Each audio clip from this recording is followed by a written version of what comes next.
Now that you've watched the story about Presto, I'm going to give you an example on how to retell a story.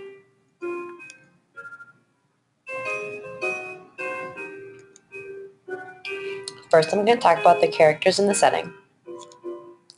In this story, Presto, the characters are the rabbit and the magician, and they're at a magic show. Now notice how I didn't fill in this extra blank. I didn't have enough characters to do that. If you're retelling a story and if you have more characters or less characters, it is okay to add more or not fill in the 3 characters.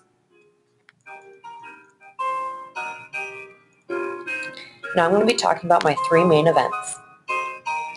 In the story, first,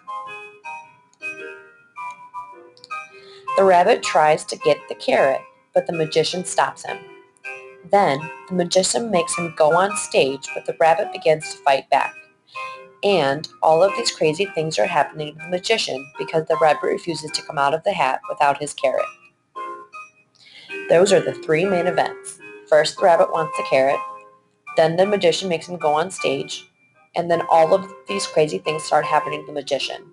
Notice how I didn't specify that the magician gets an egg thrown at him or he gets a ladder ran into him. Notice how I just made it very vague, meaning I was not very specific. Now I'm going to talk about the problem and the resolution and wrap up my story. The main problem was the rabbit wouldn't come out of his hat. It was solved by the magician the magic show going completely wrong, and the magician being thankful and finally giving the rabbit his carrot.